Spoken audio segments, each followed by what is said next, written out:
last night, 4th of July, we had 4 different type of fights. It was headlined by Cleveland's own Abdullah Mason. He was having his world title on the line against another Ohio native, as in Albert Bell. Both undefeated.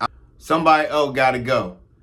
And when I mean to tell you, that fight looked a lot different in the first 6 rounds than it did the last 6 rounds. We're going to get right into it, but it's the Smack Like That, a.k.a. Tony C. So, like I said, Cleveland's own Abdullah Mason. Toledo's own Albert Bell, who was announced 10 days before July 4th that he would be fighting Abdullah Mason. Mind you, these two guys, they believe in the same type of faith, so they have that connection there. They spar quite a few times together. And I would think they're friends outside the ring. These guys still got in the ring, showed respect to each other, and poured their hearts out into that ring and got it in. The first 6 rounds, or first 5, maybe you could say Bell got Abdullah. He was the taller fighter, even though Mason had the reach. Bell was a taller fighter, about 3 to 4 inches, maybe. But he was able to dictate the fight. Mason get ready to come in. Bow! Bell caught him with a right hand. Great counter. Bell 28-0. A lot of people don't know about him, but he was saying, people didn't want to fight him. He's that good. And he showed it.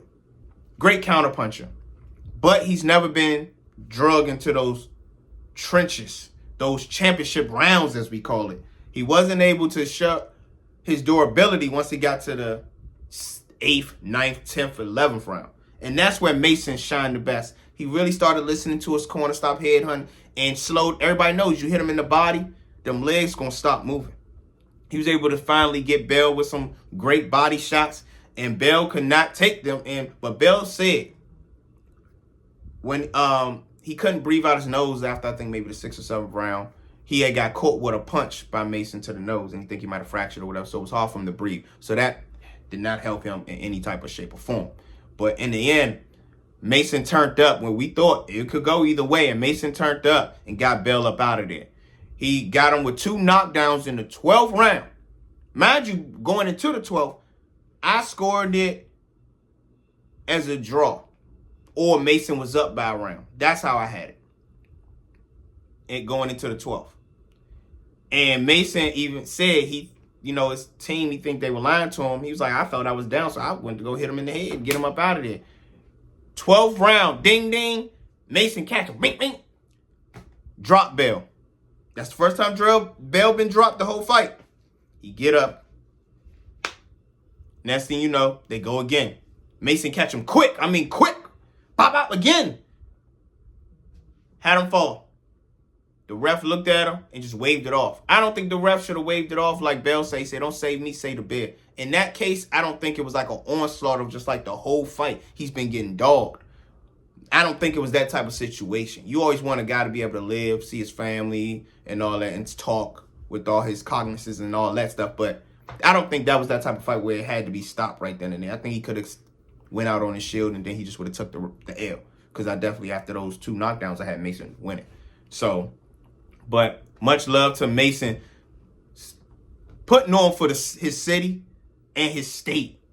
And Cleveland coming out and showing great respect to all the fighters and to the venue. Hey, I give that show a solid B. If the other fights were more exciting, but Mason definitely made sure that there was some fireworks before the TVs had went off. And shout out to Abdullah Mason. He still got that appetite for smoke. Him being so young, but still showing how he can still switch it up and listen to his corner at a young age. He's the youngest champion in boxing right now. And him only, 21, 22, and still show that he can do what he got to do and make situations happen. Shout out to Abdullah Mason. Shout out to his whole team. Shout out to Bell. And I hope Bell gets another shot fighting some hot contenders as well. Hopefully we'll see him again. I know what it is. Make sure if you haven't already, hit that like button, hit that subscribe button, and ring that bell so y'all can know every time that I go live. Keep it go smack mentality. Smack like that.